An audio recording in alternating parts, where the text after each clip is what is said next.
Halo sobat anime, gas lagi apoteosisnya.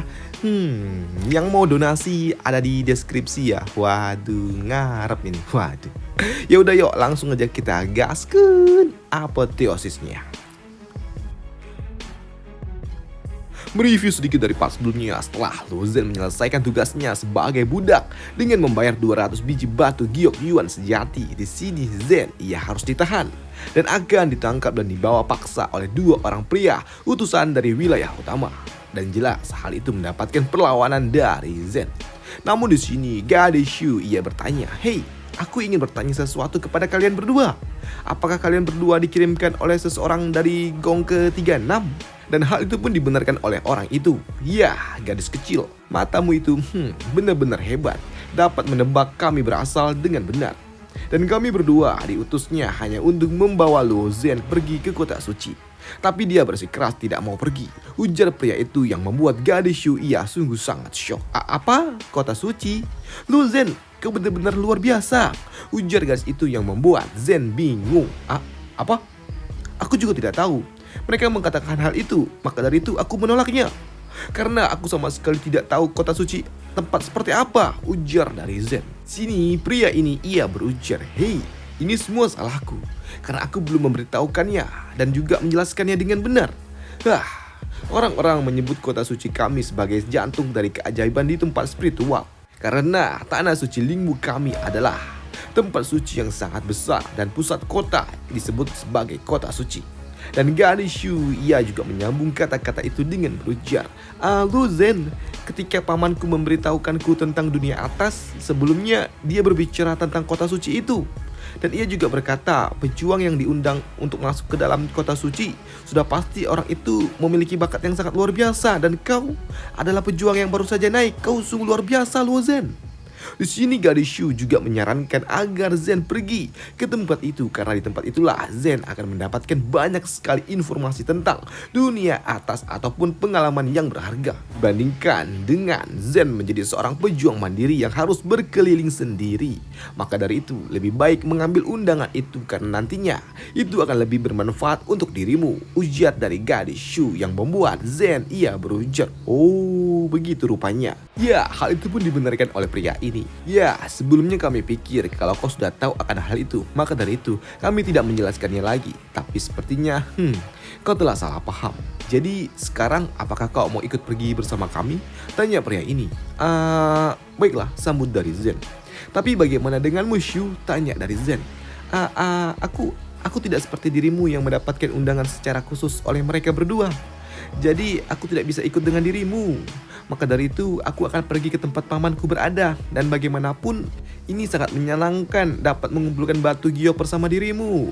Maka dari itu jika kau pergi ke kota suci, maka aku juga akan segera pergi ke tempat pamanku. Dan sepertinya kita akan berpisah di tempat ini Zen. Dan sebelum berpisah, gadis Shu ia juga berujar, Zen, jika kau ada waktu luang, jangan lupa datang ke kota Huan Tichen untuk menemuiku ya, di sana tempat pamanku berada, ujar gadis Shu. Dan setelahnya mereka pun berpisah. Dan kini Zen ia pun mengikuti dua pria yang mengundangnya itu kembali melewati sebuah arai transmisi, di mana salah satu dari mereka berujar, Zen, kau sangat luar biasa. Kami berdua dipercaya untuk dapat membawa dirimu ke kota suci. Dan Anda pastinya akan disambut dengan sangat hangat.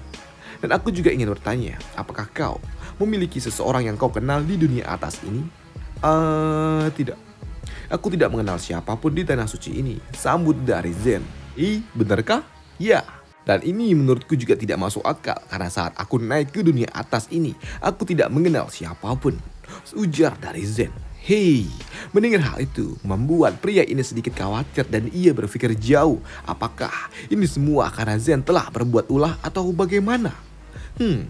Dan 5 hari kemudian Zen ia pun tiba di kota suci. Kota suci yang dipenuhi oleh ratusan miliar orang di dalamnya. Dan kota suci kami ini ukurannya 1/10 dari ukuran dunia. Dan untuk kota suci sendiri saat ini benar-benar sangat ramai. Dan Zen yang melihat ke arah atas, dia melihat ada sebuah jalur-jalur khusus dan itu membuatnya bertanya, "Hei, apa itu?" Di mana pria ini menjelaskan kalau di ibu kota banyak sekali pejuang yang terbang ke sana kemari dan benda itu adalah sebuah jalur. Jalur khusus yang dibuat agar tidak saling bertabrakan satu sama lain. Ya mirip-mirip mirip-mirip jalan biasa lah tapi di udara gitu. Waduh. Di sini Zen yang penasaran, ia pun ingin mencobanya dan ketika ia mencobanya lah, ia harus berpapasan dengan salah seorang kampret yang lawan arus dengan kecepatan yang cukup tinggi. Dan untuk Zen, alih-alih harus menghindar, senggol aja nggak sih? Bam! Ya, mereka berdua bertabrakan dan itu membuat Zen, ia berujar, maaf. Sedangkan untuk si kampret ini, doi pun kesal. Apa? Maaf? Jelas kau sengaja menabrakkan dirimu kan? Sedangkan untuk Zen yang memang sengaja membuatnya berujar, aku sudah katakan kalau aku ingin menghindarimu, tapi kau malah menabrakkannya kepada diriku. Aku memang minta maaf karena aku malas untuk memperpanjang masalah ini, ujar dari Zen. Namun untuk si kampret doi pun kesal dan ingin menantang adu tonjok dengan Zen. Namun di sini dua orang yang membawa Zen, mereka berujar kalau tabrakan ini terjadi tanpa sengaja karena orang yang bersamanya ini baru saja naik ke dunia atas dan ia meminta agar hal ini dimaklumi. Tapi si kampret ini ia tidak terima. Memakluminya. Hei, dengan sikap yang seperti itu, apakah kau tidak tahu kalau kakekku adalah tetua dari klan Bangau Jantung? Mendengar hal itu sempat membuat pria ini sedikit gercep karena ia tahu yang dimaksud si kampret ini ia adalah seorang tetua yang sangat kuat dan juga keji dan ini akan merepotkan. Sedangkan untuk Zen, doi pun bodoh amat. Aku tidak peduli siapa kakekmu, tapi yang pasti kau harus belajar menghormati orang lain dan kau tidak perlu untuk mengandalkan nama keluarga. Tidak terima diceramahi oleh Zen membuat si kampret ini kesal dan ingin menghajar Zen. Tapi hanya dengan sekali sentil aja, boom, orang itu terhempas jauh dan nggak tahu kemana. Waduh. Dan melihat Zen yang seperti itu membuat pria ini sadar kalau mereka sepertinya akan kena masalah nanti. Waduh.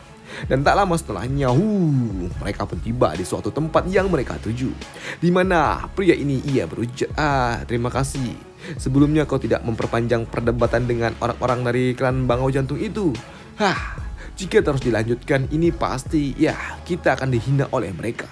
Tapi masalahnya aku khawatir dia akan datang lagi dan balas dendam dengan dirimu dan itu pasti akan mengganggumu nanti. Sedangkan untuk Zen, doi mah santai aja. Ya. Tenang saja, kau tidak perlu khawatir. Jika aku bertemu kembali dengan mereka, percayalah kepadaku, aku pasti dapat menanganinya sendiri, ujar dari Zen. Dan setelahnya mereka pun akan masuk ke dalam sebuah aula.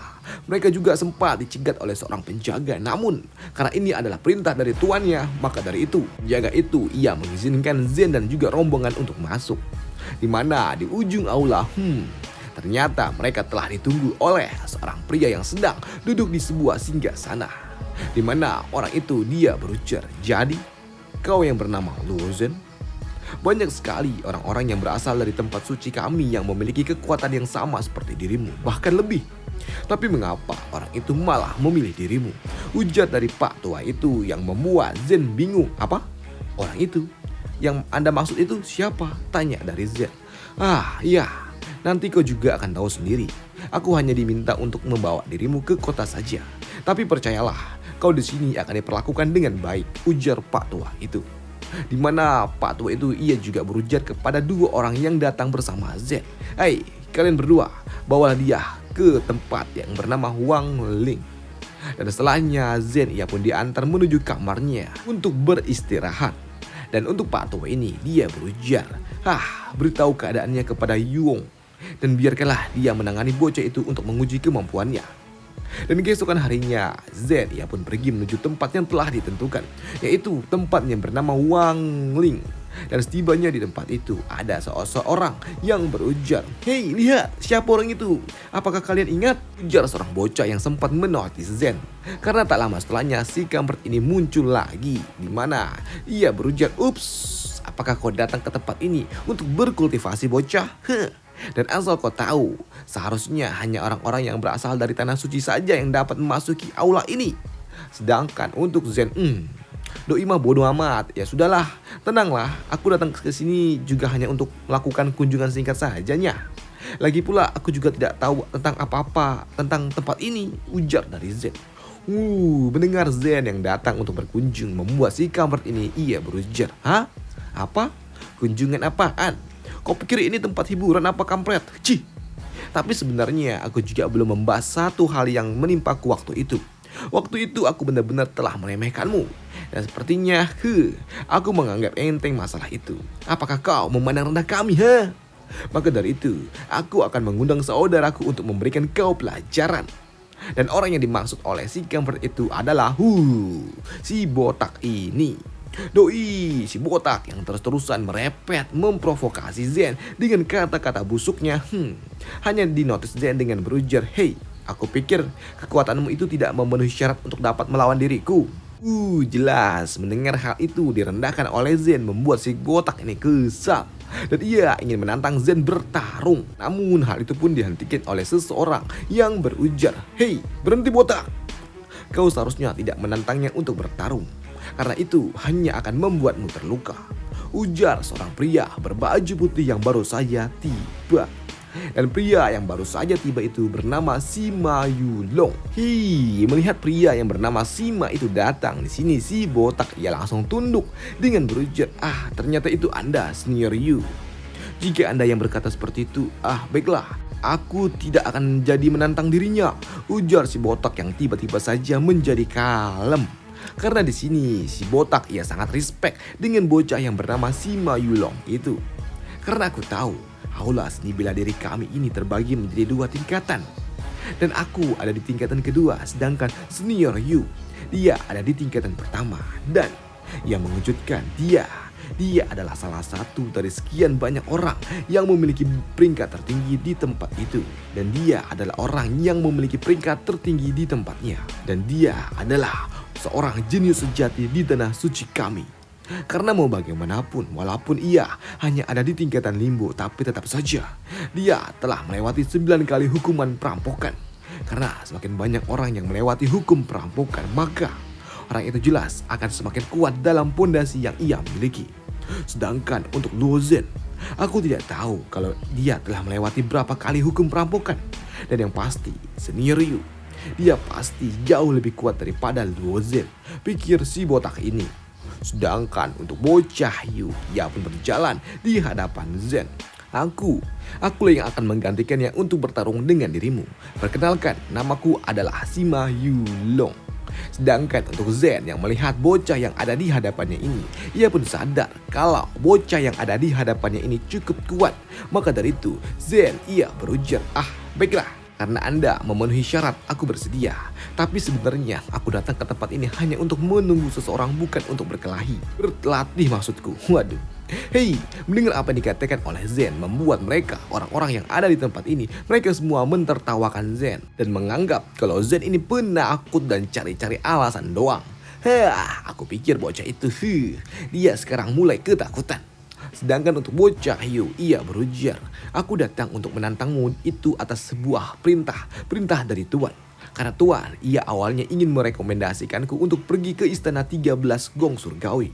Tapi sejak kemunculan dirimu, dia malah merekomendasikanmu untuk pergi ke sana yang diminta langsung oleh League of Heaven. Dan sekarang, kalau aku dapat mengalahkan dirimu, aku dapat membuktikan kekuatanku kepada Tuanku. Mendengar hal itu membuat Zen pun bingung. Karena dirinya memang tidak tahu tentang apa maksud ini semua. Apa? League of Heaven? Apa itu? Sepertinya keluarga surgawi. Mereka telah merencanakan ini semua untuk dapat menjemput diriku ketika aku telah tiba di dunia atas dan melewati tuan tanah ini. Sepertinya seperti itu. Waduh, pikir dari Zen.